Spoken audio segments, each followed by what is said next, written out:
هیچ وقت به یه دیزاینر نمیگن طرحت خوشگله. غذای سنتی آبگوشت، هر چیزی که با عدد و رقم سر و کار داشته باشه من ازش بدم میاد. عالی شد. پس دیتا دریون دیگه نمیتونی بگی تو مسابقه. پولو نمیتونم لمس کنم، احساس میکنم که چیز با باد هوا هم میره. الان میفهمم چرا والکس پامپو رفته. اگر با چیزی مخالفی با دیتا ببری بهشون اون مخالفتت رو نشون بدی. امیدوارم به آینده، امیدوارم به اتفاقات خوب که بیفته. خانم به واسطه اینکه صرفا شالت بیفته ما رو فیلتر دیگه کنم بالاخره. نه خانم، انقدر موضوعات مهمتری هست برای فیلتر کردن ما که این اصلا در قبال اونا هیچ چیزی نیست. قربونت برم، دست شما درد نکنه. عرضم به خدمتت که ما معمولا کات نمی‌کنی. یعنی سلام علیکم نمی‌کنی؟ نه سلام علیکم. سلام علیکم چون کردیم بیرون. بعد بیننده ها نمی‌خوایم سلام علیکم کنی؟ دنبال مثلا بیننده مگه دنبال دیدن سلام علیکم ماست؟ دیگه گفتمش بی‌ادبی نشه. نه بی‌ادبی نمیشه. میخوای یه دونه سلام بکنی. خب نکن. آدم لجبازی بودی از بچگی؟ شر و شور بودم، لجباز نبودم. خیلی آروم شدی. من چرا نمیفهمم که چرا چیز بودی. چی از من دیده بودی؟ نمیدونم، آدم آرومی هست، یه جا میشینی دیزاینت میکنی دیگه. دیگه سرم تو کار خودمه دیگه. نه اوکیه، منظورم اینه که یعنی فکر نمی‌کردم اینقدر، یعنی این چیزی که تعریف میکنی از بچگیت که میگی خیلی شر بودی رو اینو نمیفهمم. آره از فکرم وارد دانشگاه دیگه شدم کم کم هی آروم آروم شدم، یه ذره پخته شدم، یه ذره شرایط جامعه و سن و سال و کار و اینا کولت سن اینا. آره کم کم منو یه ذره آروم کرد. خب و این تفکر است که میگن درخت هرچه پربارتر سر بزیرتر. یه ذره اونم حالا شاید پیش گرفته باشه. متوجه شدم. خیلی هم فروتن و درجه. خیلی با فینتک مشکلت چیه؟ فینتک مشکلی ندارم، سخته. یعنی پلتفرم سختیه. چرا سخته؟ از بابت اینکه خب اولا که یه سری کلماتی داره که تو باید یاد بگیری، یعنی یه سری اصطلاحاتی داره که چه کریپتو باشه چه فرقی نمیکنه. آره اونا رو باید بدونی، مفهومش رو بدونی که بعد بتونی باش کار کنی حتی. بله. غیر اصلا من الان به دیزاین کاری نداشته باشم. و اینکه برای من چیزی که مجازیه هنوز انگار چیز نشده، واقعی. آره نمیتونم پولو نمیتونم لمس کنم، احساس میکنم که چیز با باد هوا هم میره، یعنی نمیتونم روش تکیه کنم. به خاطر همینه که نمیتونم خیلی باش ارتباط بگیرم. حالا تجربه کار توشو دارم، دیزاین برای پلتفرم‌های مختلف زدم، ولی علاقه‌مندیم نیست واقعا. اشکالی هم یعنی به نظرم نداره. یعنی مثلا اگه بقیه باشن فکر میکنن که خب الان باید یه نفر رو دعوت کنم من بیاد باهاش صحبت کنم که مثلا طرفدار فینتک باشه. میتونه اون آدم خنثی باشه مثل شما خانم خدامی تهرانی که خنثایی نسبت بهش، نه لزوما بدت میاد نه لزوما خوشت میاد. نه بدم نمیاد ولی خیلی هم نمیتونم باشه ارتباط بگیرم. و واقعا هم شاید مثلا یکی از چیزای مهمی که توی دیزاین واقعا توی درست دیزاین کردن تاثیر میذاره اینه که تو اون پلتفرم رو دوست داشته باشی، یعنی خیلی تاثیر گذاره. ولی حالا من بدون اینکه خیلی هم دوست داشته باشم این تجربه رو دارم. عالی. من ولی فینتکو که الان تجربه کردم احساس کردم که چرا کاش که زودتر میومدم فینتک. چه تو یومیکس چه تو زرین پال. خیلی فضای جذابیه. نمیدونم احساس چیش برای جذاب بود؟ ببین دانشگاه ریاضی خوندم، احساس میکنم قبلتر هم به حل مسئله ریاضی و مالی علاقه داشتم.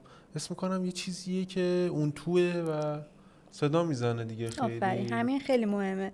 من رشته تا دیپلمم ریاضی بود. بعد دیدم آقا من اصلا از ریاضی متنفرم. یعنی اونو گذاشتم کنار، کنکور هنر دادم. هر چیزی که با عدد و رقم سر و کار داشته باشه من ازش بدم میاد. عالی شد. پس دیتا دریون دیگه نمیتونی بگی تو مسابقه دیتا دریون ربطی نداره. نمیخوام جمع و منها کنم خیلی، که 4 تا فرمول شاید تاش که اونا هم یه عده میدادم خودت محاسبه میکردی. بله دست شما درد نکنه. خیلی خوبه، خیلی عالیه. یه سوالی که من الان دارم، بذار صاف برم سر اصل مطلب. اسنپ فود هست، چه نیازی به تپسی فود داریم؟ 1001 پلتفرمی وجود داره که مشابهش هم وجود داره، یعنی یک دونه کافیه ازش؟ نه 100%. ولی چه نیازی به دیزاین مجدد تپسی فود داریم؟ ببین خب اصلا اهداف بیزینسی رو بذاریم کنار که میتونه متفاوت باشه، تو میتونی پلتفرمی بیاری بالا که خیلی متفاوت تر باشه نسبت به اون اسنپ‌فودی که وجود داره.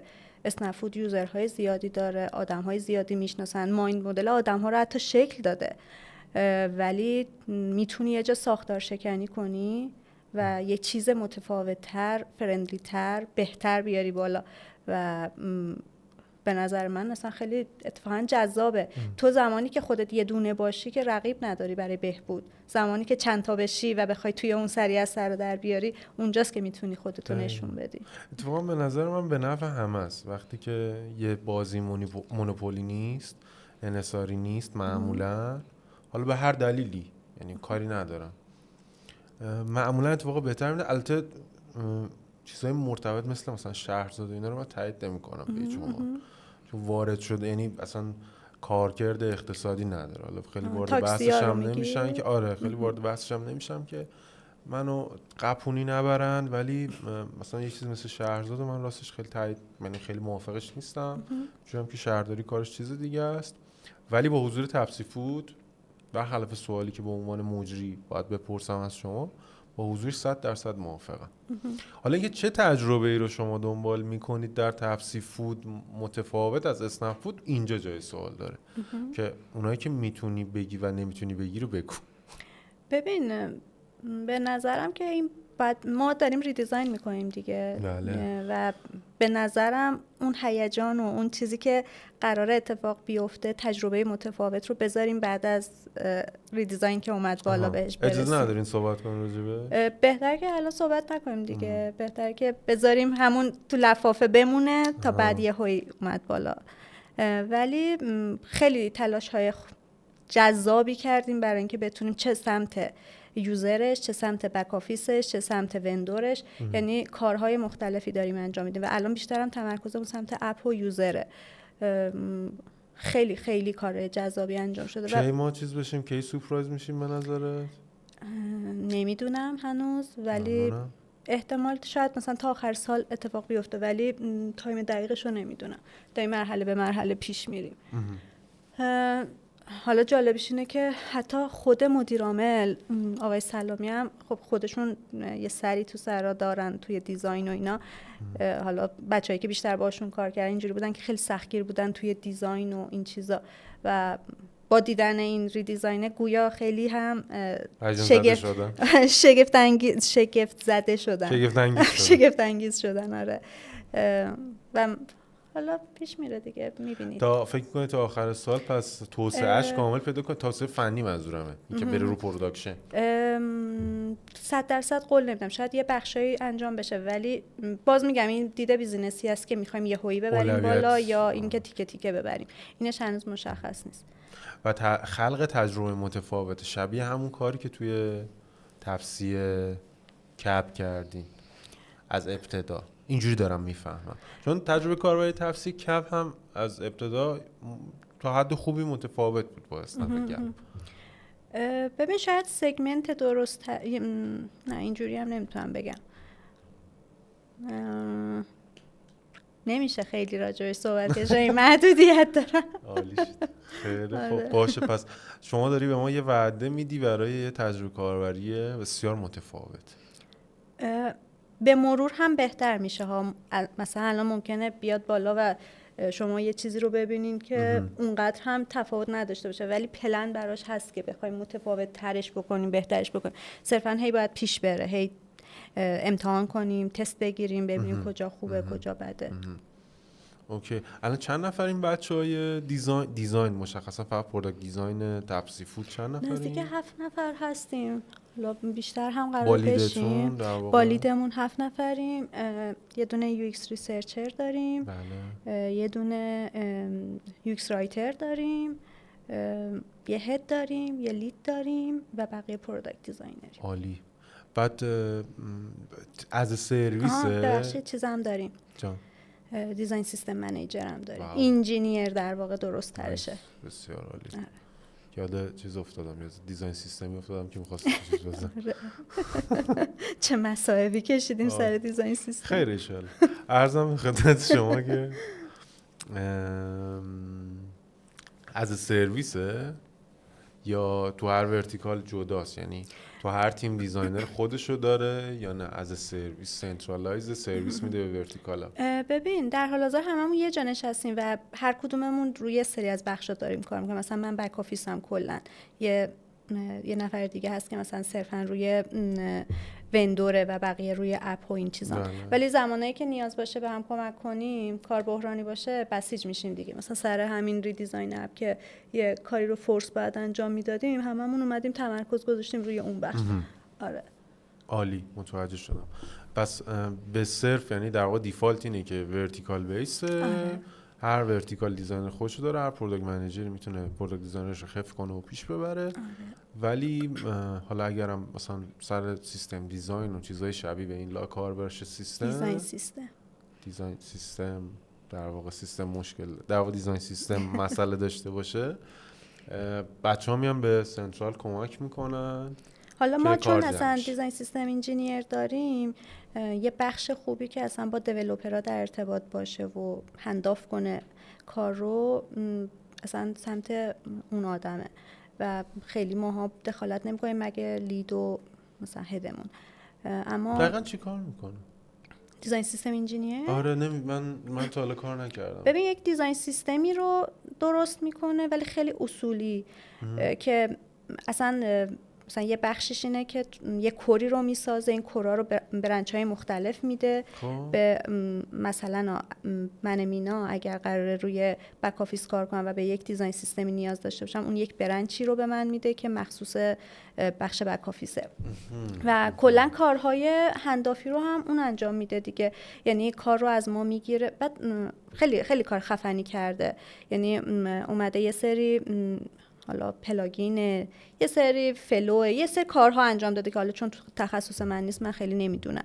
اینکه میاد تو زمانی که دیزاین میزنی اینو بررسی میکنه که کجاها مثلا کامپوننت اشتباه به کار بردی، کجاها نیومدی از توکنات استفاده کنی و اینا رو شما فیدبک میده. آره فیدبک میده. بعد از اون طرف از ما که دیزاین رو تحویل گرفت، خودش یه سری کل دیزاینا رو یه سری کامپوننت میکنه و به دیولپر دوباره میرسونه و اصلا دیولپر دیگه به اون مودی که ما دسترسی داشتیم دسترسی نداره و ما هم به اون مودی که برنامه‌نویسی دسترسی داره دسترسی نداره و اصلا یه سری کلا جدا میشه بخش. تازه اومده این پوزیشن یا من تازه دارم میشنوم؟ نه تازه نیست ولی خیلی کمه و واقعا آدمی که توی این حوزه تخصص داشته باشه خیلی محدوده. یعنی ما همیشه دیزاین سیستم رو یه چیز جنرال میدیدیم دیگه، یه سری کامپوننتی که حالا از یه سری توکن پیروی کنه، ولی این دیزاین سیستم انجینیر خیلی متفاوت تر داره این کارو میکنه. یه جورایی انگار فرایندا رو هم بهبود میده، فرایند کار دیزاین آفرین آره خیلی بهبود میده و روانتر میکنه. حالا من اینم بگم ممکنه یه سری چیزهایی که الان من راجع به دیزاین سیستم انجینیر گفتم یا فرایندی که داره طی میکنه اشتباه باشه چون تخصصم نیست، بعدن ابهامی پیش نه اشتباهی پیش نیاد که همینا رو میذاریم مینویسیم. آره مینا اینا رو گفته. حالا کاتم کردی. نه کات نمیکنم. عرضم به خدمت که نه اوکی، من که میشناسمت، اونم که نگاه میکنن یا میشناسنت یا نمیشناسنت که باهات آشنا میشه. عرضم اگه یخ کردی بگو که دما رو هم کمتر کنیم. یه ذره شالم اذیتم میکنه. نه مشکل من که مسئله ندارم، راحت باش، خیلی چیز پیچیده نیست. عرضم به خدمتت که خیلی پس تیم مفصل دیزاین داریم توی تپسی فود. آره خیلی اساسیه. تیم خیلی خوبی هم داریم، بچه‌ها واقعا همه حرفه‌ای، مدیرا، لیدمون، هدمون، تک تک آدما، یو ایکس ریسرچرمون، یو ایکس رایترمون، پروداکت دیزاینرها، همه واقعا همه. بعد مثلا خیلی جالبه هر کدوم هم روی یه چیز خیلی تخصص دارن و این خیلی خوبه دیگه. مثلا یه جایی تو یه کاری داری که تو اون بخش گیر کردی، دقیقاً میدونی به اون آدمه باید مراجعه کنی. اینش خیلی خوبه. عالی. یه چیزی هم باز شفاف بگم که تپسی فود نه رپورتاج رفته الان این که شما اینجا هستی، نه اسپانسر ما، صرفاً به واسطه دوستی و همکاری سابق ما قبول زحمت کردید که تشریف آوردید. نه خواستم شفاف بگم که یه وقت دوستان اگه خواستن زحمت بکشن گیر بدن به من، رو موضوعات دیگه گیر بدن، رو اون یکی هم نمیتونید گیر بدید. به عرضم خدمت شما نه رپورتاج رفته نه اسپانسر رفته، ولی یه غذایی اگه میشه برام من بفرست. کمپین باحال اخیراً چی رفته تپسی فود؟ کمپین باحال یه دونه همین اواخر رفتیم که خیلی محدود شده کلا کمپین رفتن. نه اتفاقا ما بچهای مارکتینگ هم خیلی خوب کمپین میرن. همین اواخر یه دونه کمپین چیز رفته بودن، هر غذایی به چه شخصیتی شبیه، و اون خیلی صدا کرد و خیلی هم جذاب بود، یعنی برای همه خیلی جذاب بود. شما دوغ و گوشفیلی دیگه قطعا. من؟ بله. نمیدونم چون اصفهانیم. بله. نمیدونم، حالا شخصیتی در نظر بگیر، شهر در نظر نگیر. شخصیتی غذای سنتی آبگوشتی. چرا؟ نمیدونم. مشتی و پرطرفدار. آره اون خیلی خب اون خیلی به نظر من خیلی، من اونو دوست داشتم. یه سری کمپین که حالا نمیشه گفت، یه دونه غذای کالباکس رو نمیدونم میدونم، کالباکس مال ماه، خب مال تپسی فوده. آها به عنوان وندور. آره وندور کلا مال ماه، یعنی اصلا مال ماه دیگه. چجوری بگم؟ متوجه شدم. نه اوکیه. چجوری توضیح بدم؟ آره. مثل چیز دیگه، مثل چلوپز مثلا. آفرین دقیقاً همونه. بعد خیلی باحاله. ببین بسته بندیش، یعنی نمیدونم فکر کنم کل لینکدین رو واکنی الان میبینی که تبلیغات ندیدم نخوردم. بدید من وحشتناک. ببین انقدر چی میده؟ فست فوده؟ فست فود ساندویچه، کالباس مثلا هم همش هم کالباسه. اسمش کالباکسه ولی کالباکسه و حالا خلق این کالباکس هم خودش خیلی جالبه. اسم مسخره‌ای داره. عالیه اسمش. اتفاقا یه پست یکی از بچهای مارکتینگمون که این اسم رو براش انتخاب کرده گذاشته لینکدین، حتما برو بخون که ببینی چجوریه. کالباکس چقدر اسم مسخره‌ای. ببین انقدر این کاراکترها و انقدر بسته‌بندی شکلی داره. کاراکتراش چیه؟ اصلا یه سری کاراکترهای مسخره صورتی خیلی خوشگلن. ببین تمام کسایی که این کالباکس رو سفارش دادن بلا استثنا توی لینکدین پست گذاشتن، عکس گرفتن پست گذاشتن. حتما برو یه سر پرسونات هم قطعا آدمای مثلا جوان‌تری ان. آره آفرین، نسل زد و اینا رو و حالا ما که نسل زد نیستیم، ولی من به شدت اون پکیجینگ رو اصلا یعنی انقدر خوبه، خوراکه. اصلا پیجم داره. اکوه یا مثلا نه خوبه، قیمتاش هم خوبه. خیلی میان وعده محسوب میشه یا مثلا وعده اصلیه؟ غذا ساندویچ برای شما البته. چرا؟ نه از زاویه دید خودت نبین، از زاویه دید یه آقا ببین. نه خوبه دی ساندویچه. ساندویچ میریم. ساندویچه یا ساندویچه؟ ساندویچه انقدر خوبه. اوکی. آره حالا ببینش. اصلا پیج دارن، اینستام پیج دارن. آره کالباکس چقدر بامزه. فقط هم ساندویچ مثلا کالباس آره فعلا ساندویچه، تا حالا بعدن شاید چیزای دیگه بیاد. توی خارج از فینتک برای من همیشه این ریتیل فود میشه. تپسی فود ریتیل فوده الان یا کیو کامرسه؟ کیو کامرسه تپسی فود کلا. و ریتیل فود پس چیه؟ اف ام سی جی ها، استان مارکت، تپسی اینا؟ نمیدونم مثلا ریتیل منظور چیه. دارم چرت میگم. اوکی. توی این خارج فضای فینتک من واقعا غذا رو دوست دارم، یعنی چیز بامزه‌ایه، جذابه، خیلی چیز بامزه‌ایه. ولی صادقانه بگم بعد از تجربه کردن اسنپ و اسنپ دکتر و هم دیجیکالا و اسمارتک، بعد عرضم به خدمت شما که دیگه کجا بودم، خانومی مدت کوتاهی بودم، اونم بامزه بود. بعد از ایران ایرتور بودم، اونم بامزه بود. خیلی چالنجی بود. بنچمارک نداشتیم عملا. میتونم بهت بگم که فینتک جذابه. احتمالاً فینتک اون جا هست که باید. تا تجربه هم نکنه فکر کنم آدم نمیتونه خیلی متوجهش بشه. آره ولی خب خیلی به علاقه برمیگرده دیگه. تو میگم باید حتما دوست داشته باشی این مباحث فینتکی رو که بتونی روش کار کنی. آره مثلا کرمشو دارم. و واقعا پلتفرم سختیه به نظرم. آره. پلتفرمیه که چون با پول و دارایی سر و کار داره، هر چیزی که تو این جامعه کنونی مخصوصا با پول، سرمایه و دارایی آدما سر و کار داره، خیلی توش مهمه که امنیت و شفافیت وجود داشته باشه. بعد این امنیت و شفافیت توی ایران با خارج از ایران خیلی متفاوته. دقیقاً. من یه دیزاینی داشتیم میزدیم برای همین مسئله فینتک.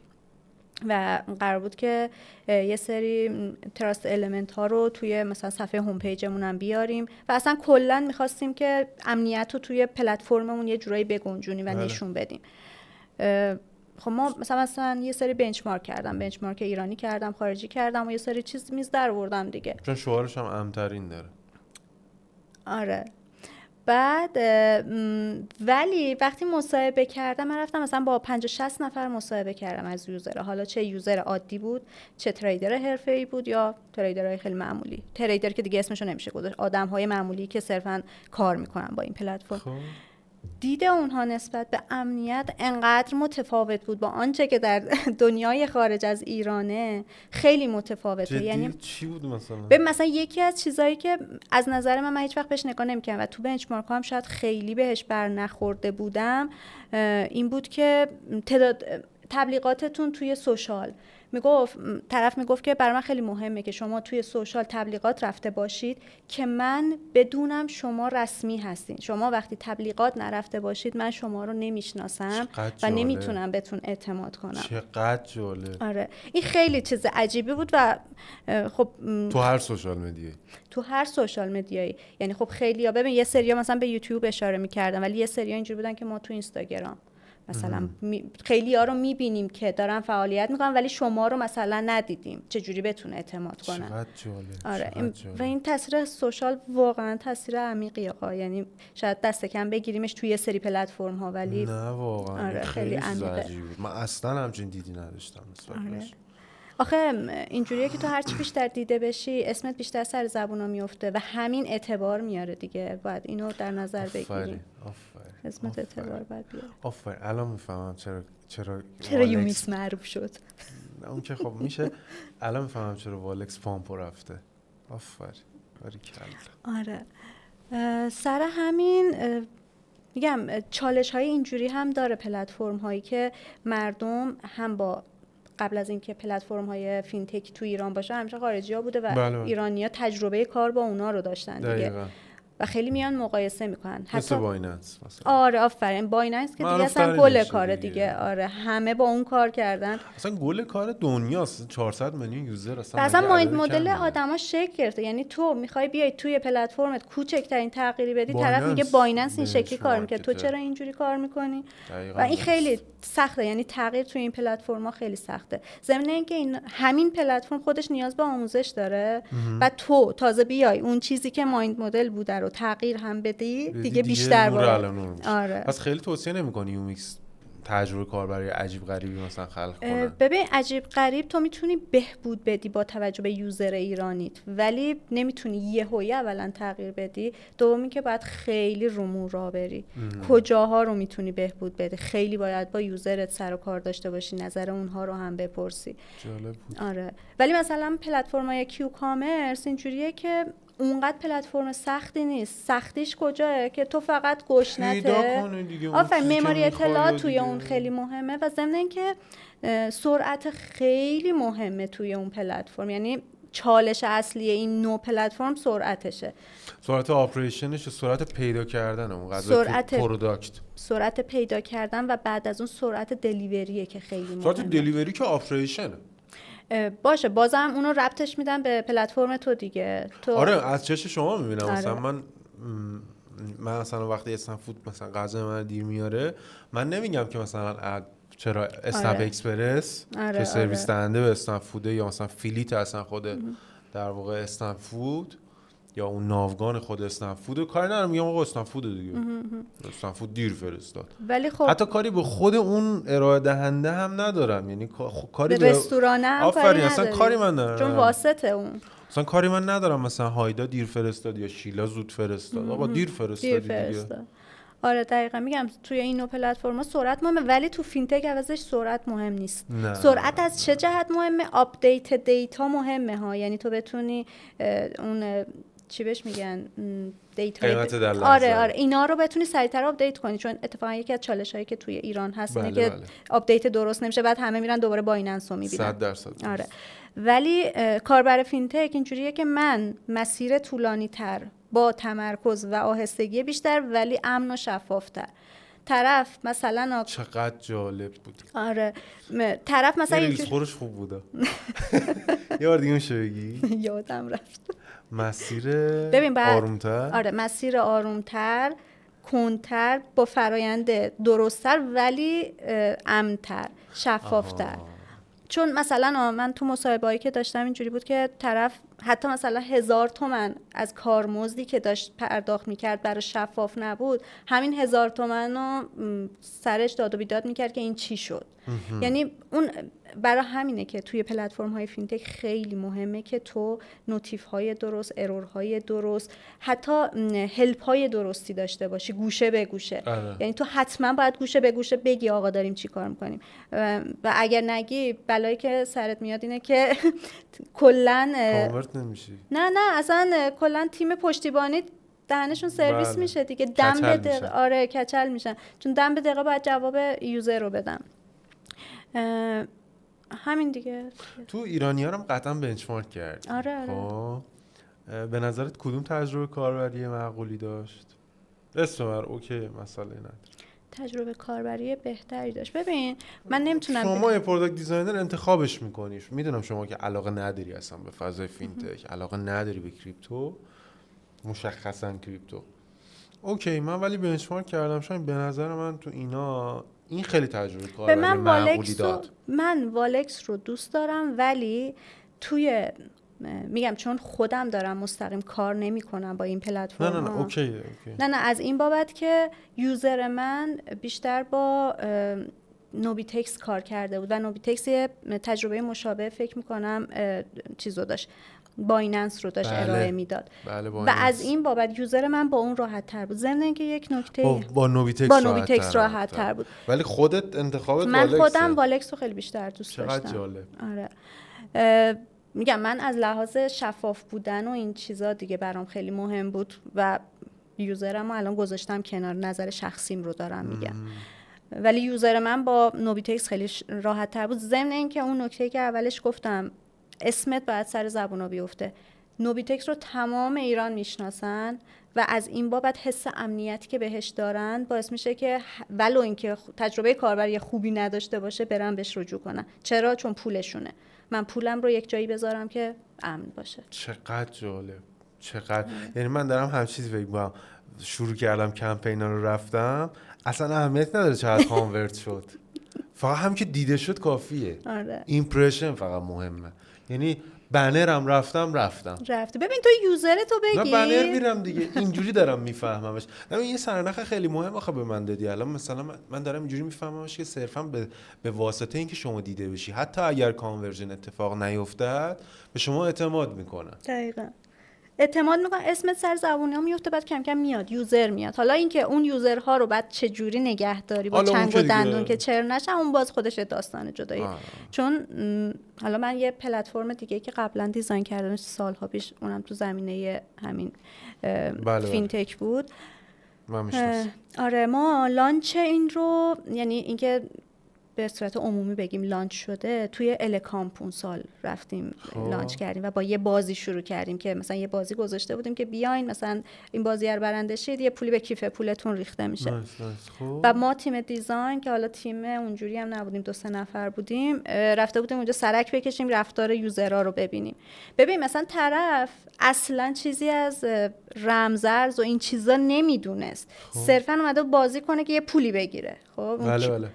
ولی انقدر براش مهم بود که اول اینکه این پول کجا داره میره، طرف بازی میکرد. بعد ما کیف پولو توی یک بخشی گذاشته بودیم که تو دید نبود و اون اینجوری بود که اون 1000 تومانی که اومد و من الان باید ببینم چرا تو صفحه اولتون نمایش نمیدید به من، داراییش رو میخواست ببینه. اینم خیلی نکته جا. یعنی من یکی از چیزایی که اونجا خیلی برام بولد شد این بود که یوزر اصلا مهم نیست که ترید داره میکنه، جایزه داره میگیره. اوکی تو جایزت یه جایی محفوظ هست دیگه و من مثلا میتونم مراحلشو برم نشون بدم بگم اینجا، ولی اون میگفت نه من همین الان پول واریز شده میخوام ببینم کجای صفحه‌مه. این صفحه رو وا میگم، میگفت تو صفحه هومش دنبالش میگشت با کیف پوله. که ما اتفاقا اونجا یه تغییری تو دیزاینمون دادیم و دقیقاً یک سکشن اضافه کردیم که دارایی‌ها رو همونجا هم نمایش بده تو هوم پیج. آره یه همچین چیز دیگه. چقدر جالب. من چون قاعدتا سوالامو حفظ نیستم با اجازت تقلب میکنم و عرضم به خدمتت که حس میکنی بیشتر بهت برچسب خوش سلیقه میزنن یا منطقی و کدومو بیشتر دوست داری؟ دوتا چیز متفاوته. خوش سلیقه با منطقی، تو میتونی منطقی باشی که خوش سلیقه هم باشی. باشه. کدومو بیشتر بهت میگن؟ ببین من که کلا آدم احساساتی هستم. الان گریه میکنم. آره احساساتی هستم ولی تو زمینه کاری خیلی سعی میکنم که منطقم بیشتر بچربه. و موفقی؟ ببین خب تو وقتی وکیل مدافع یوزرت باشی باید منطقتو بکشی بالا و از اون یوزرت دفاع کنی. من جواب سوالمو نگرفتم. چی میخوای بشنوی؟ چیزی من نمیخوام بشنوم. بهت بیشتر برچسب خوش سلیقه میزنن آخه یا اصلا منطقی؟ دو تا ویژگی متفاوته، نمیتونی اینو بگی. آقا کدومو بیشتر بهت میگن؟ آخه خوش سلیقه تو چه زمینه‌ای؟ تو دیزاین. آقا میری سر کار میگن مینا خیلی خوش سلیقه یا میگن مینا خیلی منطقی و دیتا دریون و فلان و منطقی رو بیشتر هستم. دوست داری یا میگن؟ نه هستم یعنی فکر میکنم هستم. میدونی چرا؟ میدونی چرا؟ من پروداکتایی که کار کردم توی این سالهای تجربه کاربری همه چی. بله تجربه کاربری توی تجربه یه زندگی هم یه تجربه کاربریه دیگه. توی تجربه کاریم معمولا پروداکتایی بوده که جنگلی مستون و یو آی خوشگل مطرح نبوده توش. همیشه CRM بوده. من یه تایم خیلی طولانی بک‌گراند CRM ساختن دارم دیگه. بعد CRM دیدی که همش دیتا جدول نمودار فرایند چیدن فرایند و این چیزا. دوست ندارم واقعا محصول CRM من دوست ندارم. ولی من شکل‌گیری شخصیتم توی کار اونجا شکل گرفت. یعنی آب بندی شدی؟ آفرین آب بندی شدم. انقدر که این پروداکت سخت بود و تو مجبور بودی بری یه سری چیزا یاد بگیری. انقدر که پیچیدگی داشت و تو مجبور بودی اون پیچیدگی رو برای یوزرت حل کنی و به نظرم خیلی جذاب بود. یعنی الان که ازش دور شدم اون موقع توش بودم زجر میکشتم وای این چه کاریه چه، ولی الان میفهمم وای هر چی دارم الان دارم کار میکنم همش برمیگرده به اونجا. چه تو حوزه کریپتو چه تو حوزه الان کیو کامرس همه چی به اون برمیگرده. خیلی جالبه. یه نقطه ریزی پیدا میکنه. آره بعد داشتم گفتم چون من توی پلتفرم های این چنینی بیشتر کار کردم اصلا یو آی خوشگل مطرح نبوده که خوش سلیقگی توش بخواد باشه. ضمن این که هیچ وقت به یه دیزاینر نمیگن طرحت خوشگله. این ریلز خور بود. این ریلز خورش خوب بود. و خوشگلی چون سلیقه است دیگه و تو نباید بر اساس سلیقه کار کنی. چقدر جالب. آره ولی منطقه همیشه باید باشه. تو باید منطقه رو دستت بگیری، یوزرت هم یه برای ترازو بذاری، این دوتا رو با هم بیزینس همون بالا آره درت نظارت داشته باشه، این سه تا رو با هم ترکیب کنی یه چیزی رو در. روزت چجوری میگذره؟ یعنی میری سر کار و اینا؟ آره. میری چی کار میکنی؟ همین الان تپسی فودو بگو. میرم که اولش که دفتر رو وا میکنم شروع میکنم به نوشتن کارهای روزانه. قهوه رو نمیگیری؟ قهوه رو از خونه میارم. آره. دفترم وا میکنم شروع میکنم به کارامو نوشتن و دونه دونه کارا دیگه بر اساس اولویتی که داره کار میکنیم. تسک منیجمنت تو دفتره؟ من تسک منیجمنت شخصی خودمو دارم. آره ما تسکامون خب توی جای مختلف ثبت شده. فکر نکن همینجوری الکیه. بله الکی دیزاین نمیشه. خب آره. بعد دیگه مثلا دیگه چی کارا میکنی در طول روز؟ غیر از اینکه نهار میخوری اونا رو میدونیم. خیلی با پی ام سر و کله میزنیم سر اینکه خیلی جاها یه امیر تقی‌آبادی داریم که خیلی آدم دوست داشتنیه ولی خیلی اوقات با هم به چالش میخوریم سر دفاع از کاربر. من اینجا فشار میارم اون یه جور دیگه فشار میاره ولی در نهایت به نتیجه میرسیم و خیلی تجربه خیلی جالبیه. چون من امیر رو از خیلی قبل میشناختم ولی هیچ وقت باش کار نکرده بودم و حتی امیر مثلا فکر کنم ما سالها با هم در ارتباط بودیم. امیر من نمیشناخت، صرفا سوال میپرسید. من سوال پروداکتی از اون میپرسیدم، مثلا میخواستم توی مثلا جایی که کار کردم مثلا ببینم دید پروداکتیش چجوریه و خیلی جالب بود. الان اومدم اینجا مستقیم دارم با خودش کار میکنم و خیلی چیز جذابی از آب در میاد دیگه. در ادامه اون روز تو کارایی که انجام میدی چیو بیشتر بنچمارک میکنی؟ اسنپفود؟ نه، ما اولا که من که روی اپ نیستم، من دارم سمت بک آفیسم. آره بک آفیسم که ما که به اسنپفود و اینا دسترسی نداریم واضحا. آره حتی بخواید که میتونید.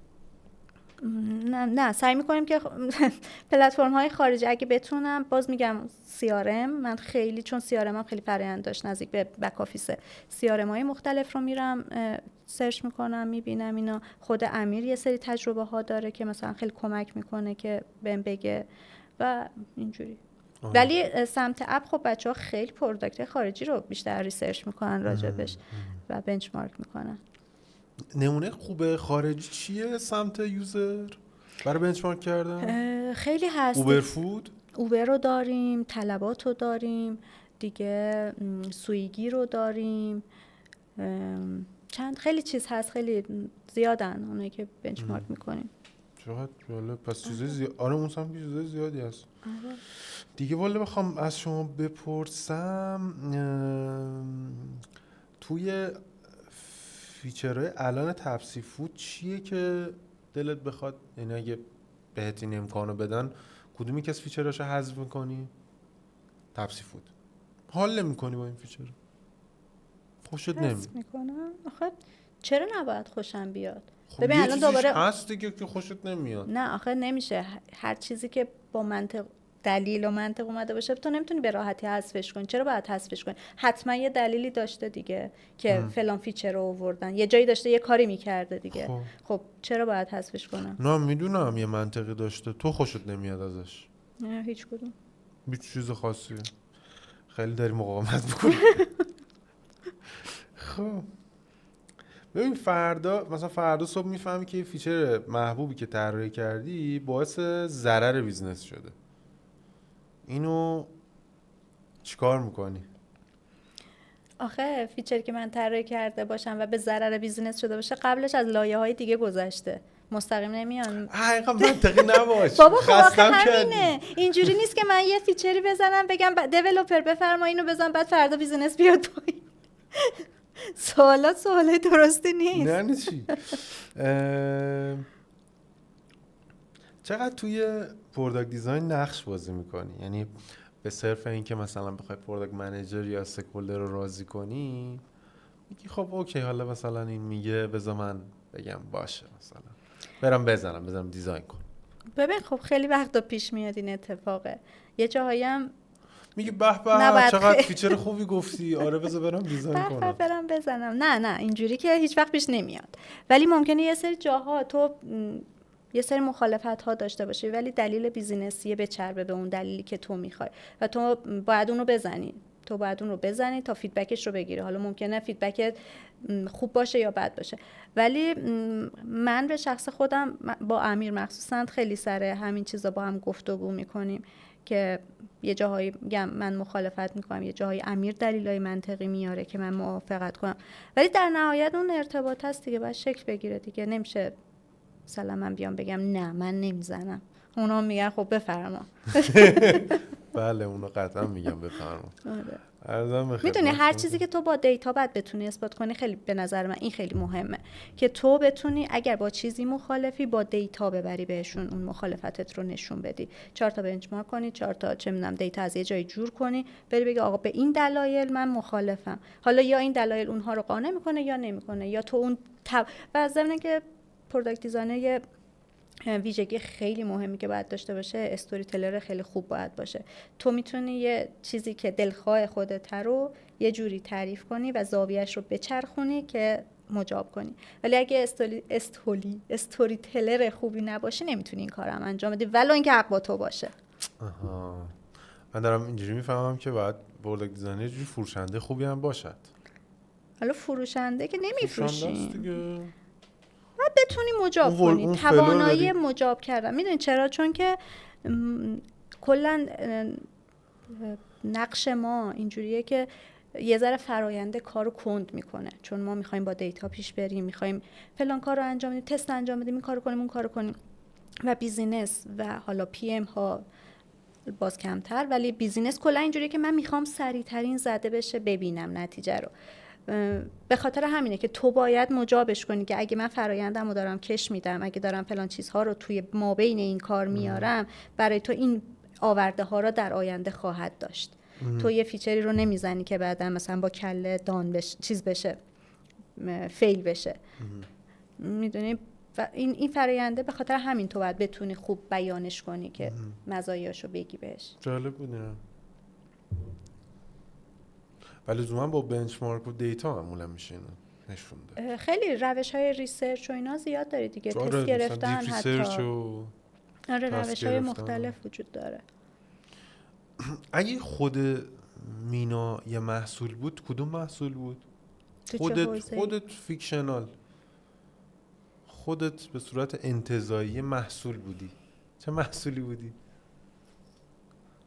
یه پلتفرمی به اسم درون هست، مجموعه روانشناسا هستن توش. من خیلی خودم احساس میکنم خیلی اون پلتفرم درونم یه سری شعب مختلف از خب بگو، من نمیدونم چجوریه. اینجوری که مثلا من بتونم آدم‌ها رو میتونم خیلی خوب با آدم‌ها احساس همدردی کنم، خیلی خوب آرومشون کنم و راهنماییشون کنم و یه جورای شبیه پلتفرم درون میشم که مجموعه از روانشناساست که میان مشکل‌ها رو حل میکنن. چقدر جواب جالبی بود. و کدوم محصول، یه محصول ایرانی بگو که دوست داری غیر تپسی فود لطفاً، و یه محصول خارجی خیلی دوست داری، قاعدتاً آیتی دیگه مشخصاً. ایرانی که خیلی دوست دارم، خارجی که دوست داری رو اول بگو. اصلا به ذهنم الان چیزی نمیدونم، اسپاتیفای، نمیدونم، تلگرام، گوگل کلندر، نوشن هم چیز جذابیه. البته اون چیز نمیشه تو این حوزه‌ای که گفتی، شاید خیلی نگنجه. نه اشکالی نداره، میگی دوست داری محصول دیگه. آره با یه سری از ویژگی‌های نوشن آشنا شدم که قبلا فقط میرفتیم یه داکی مینداختیم توش یه اساینی میکردیم. الان یه سری قابلیت‌ها ازش کشف کردیم که انقدر این جذابه و انقدر میتونه کار تو رو راه بندازه. خیلی خوبه اینکه مثلا خودش یه دیتابیسه، تو میتونی این دیتابیس رو به یه دیتابیس دیگه وصل کنی. حالا این دیتا رو از من الان از کجا دارم میگم، ما یه دیزاینری داریم به اسم محمد رضا. این بچه خیلی بچه باهوش و خیلی تالنتیه و از این کارا زیاد میکنه، اینو بچسبونه به اینو بتونه یه فرایندی رو بهبود بده. آره خیلی خیلی خوبه و انقدر که این کارا رو جذاب انجام داد. مثلا باش صحبت کردم که راجبش برام توضیح بده و یه سری مزایا و فیچرهای چیزو اومد گفت، نوشن گفت و اینجوری بودم که بابا دمش گرم، چقدر کار بوده، ما فقط یه دیتا میریختیم توش، هیچ کار خاصی باش انجام نمیدادیم. آره خیلی چیز عجیبیه واقعا نوشن. آره. محصولات من نمیدونم واقعا اسمشو چی باید گذاشت، داکیومنتیشن. آخه فقط ببین الان دیگه داره فرایندم میچینه برات، یعنی تو بتونی یاد بگیری که چجوری اینو به یه دیتابیس دیگه وصلش کنی، اصلا میتونی دیتا جابجا کنی. دیزاینرها خیلی دوستش دارن. آره دیزاینرها من تا جایی که دیدم دیزاینرها خیلی دوستش دارن، حتی بچه‌های فرانت هم دیدم که خیلی بهش علاقه‌مندن. بله ارادت داره. محصول ایرانی غیر تپسی فود. بذار یه ذره یومیکس. نه مسخره. ببین نمیدونم محصول باید رو پروداکشن باشه. محصول ایرانی وای اصلا به ذهنم هیچی نمیاد، یهو قفل کردم. هیچ کدوم دوست نداری؟ هیچی؟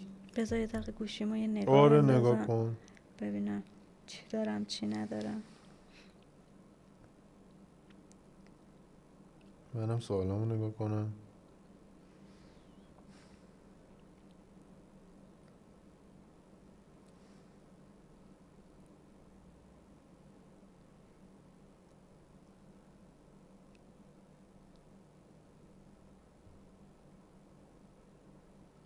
میشه ایرانی مثال نزنم؟ نزن احتمالا، پس هیچی دوست نداری.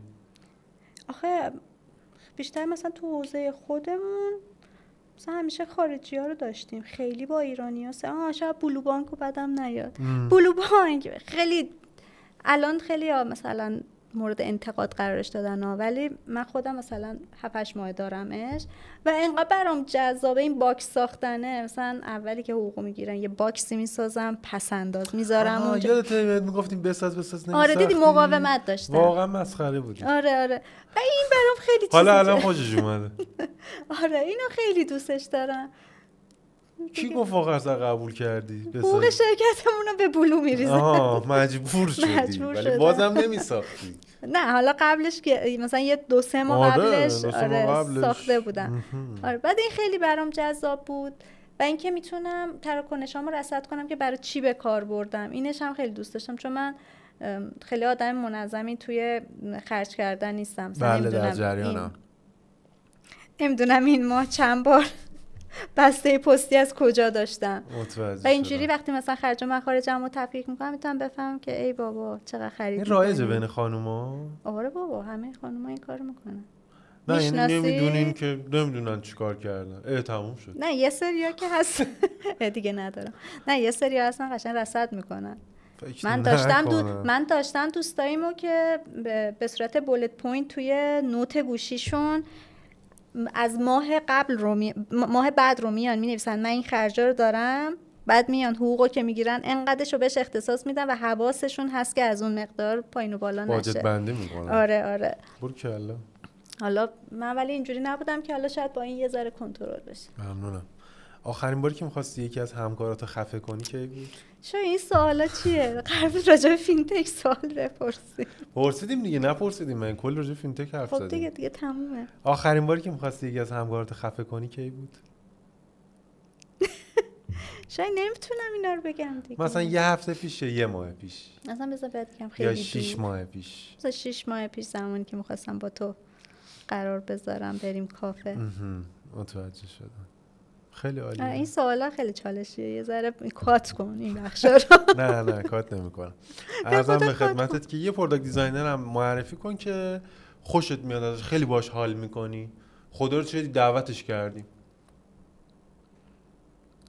پروداکت دیزاینری که باش خیلی حال. الان پروداکت دیزاینر خارجی معرفی می‌کنه. نه همون پروداکت دیزاینر نیست ولی دیزاین سیستم انجینیرمون. خیلی اسمش چیه؟ آرمان. آرمان خواجه‌وند اگه اشتباه آرمان خواجه‌وند. دیزاین سیستم انجینیر توصیف بود. آره اتفاقا به نظرم بد نیست که باش صحبت بشه که یه ذره این پوزیشن جدید یه ذره تو دیده آدم‌ها کم هم هستن. آره خیلی کمن. باید چی داشته باشی برای این؟ یعنی باید هم مهندسی بفهم، نه هم فرانت باید بفهمی هم بلده. آره واقعا فرانت هم خیلی خوب بلده. آره آرمان هم شخصیت بسیار جذابی داره، خیلی شوخ طبع و خیلی آدم نه شوخ طبع و خیلی هم چیزه. سلیقتش رو میدونم دارم میگم. تو معمولا آدمای دلغک رو دوست داری. مثلا منو چرا دوست داری؟ چون بله درسته. خب خیلی هم آدمیه که خوب میتونه باد ارتباط بگیره، خیلی گرمه و از این بابت این ساید شخصیتیش، ساید کاریش هم که به نظرم کاری که داره میکنه خیلی ارزشمنده و خیلی فرآیند داره، خوب بهبود میده. بد نیست که عالی.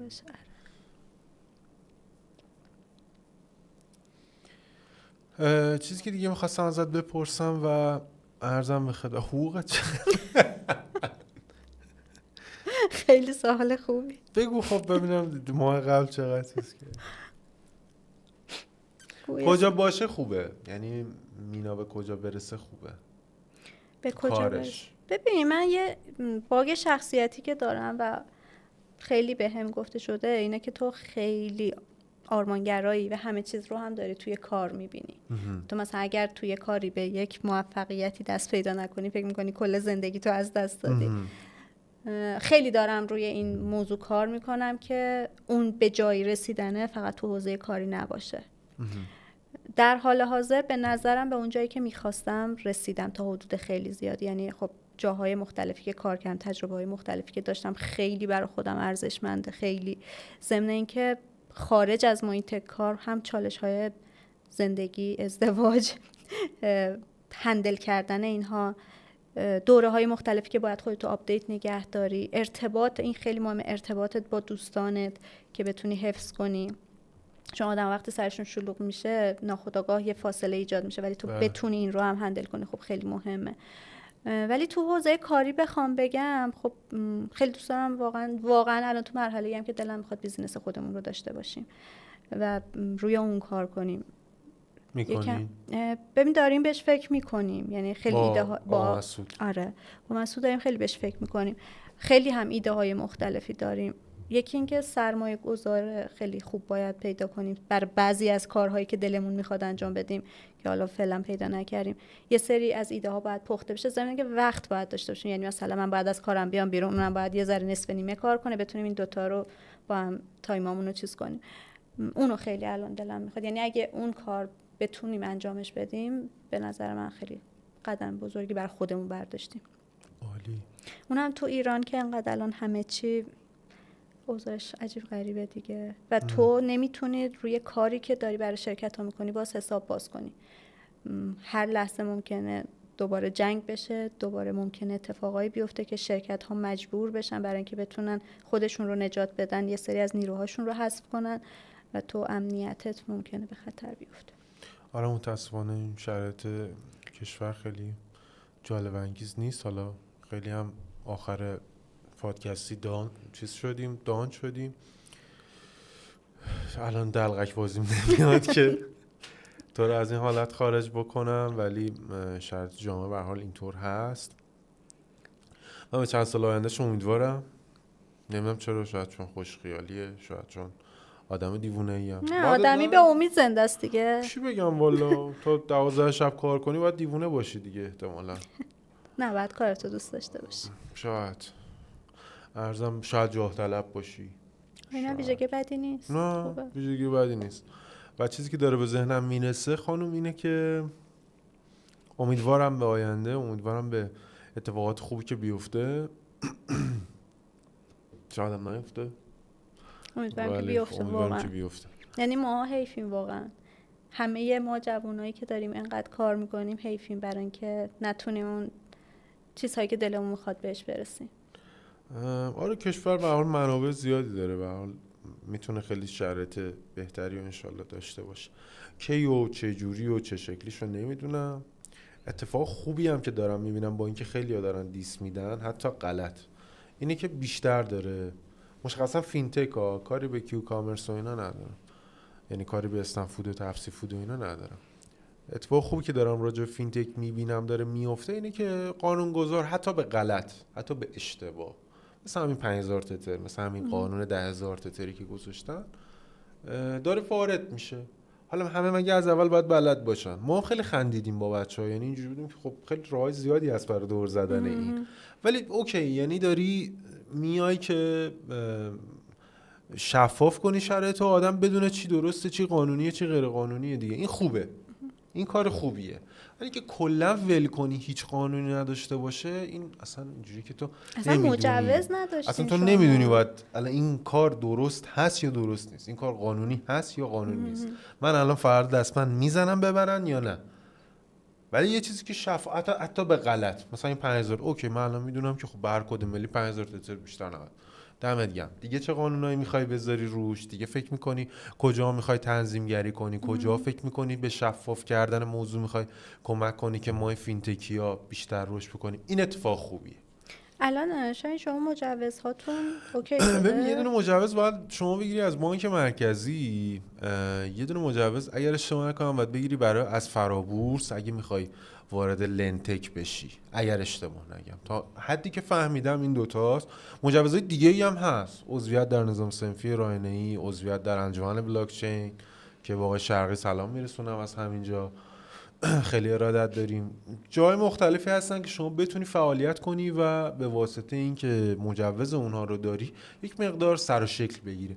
یه اتفاق خوب دیگه هم که هست که فکر کنم مال آقای جهرومیه وزیر سابق، اگر اشتباه نگم، مجوز داتایاره که صنفی‌ها رو داره بهشون مجوز میده. این هم اتفاق خوبیه. درگاهاتون برگشت؟ درگاه هم متاسفانه برنگشته، ولی خب باز هر کدومش به قول معروف راه حل داره. آره. امیدوارم به اتفاقات بهتر هم برای بچه‌های استارتاپی هم تو فضای فینتک. دست شما درد نکنه دعوت ما رو پذیرفتی. خواهش میکنم. خیلی ممنونم که خواهش میکنم تشریف آوردید. ببخشید اگه جای اذیتت کردم، همینی که هست. و مرسی که دعوت کردی. قربونت خانم. امیدوارم که اونقدر که دلم میخواست دونسته باشم اذیتت کنم. ازت یاد گرفتم، مخصوصا سر اون داستان اعتماد. من برداشتمو کردم. چیزی که می‌خواستی رو گرفتی. من به اون چیزی که می‌خواستم رسیدم خانم. دم شما گرم. انشالله جای خوب ببینمت. انشالله بیزنس شخصیت با مسعود، آقا مسعود انشالله خیلی خوب پیش بره و بهتر کنون، خوب پیش برید. امیدوارم که شرایط بهتری در وضعیت اقتصادی و سیاسی ایران ببینیم. کلی پتانسیل، حیفه که از دست بره. انشالله که خیر. قربون شما خانم. خیلی ممنونم. خدا نگهدار. قربونت. خدا نگهدار. خدا حافظ.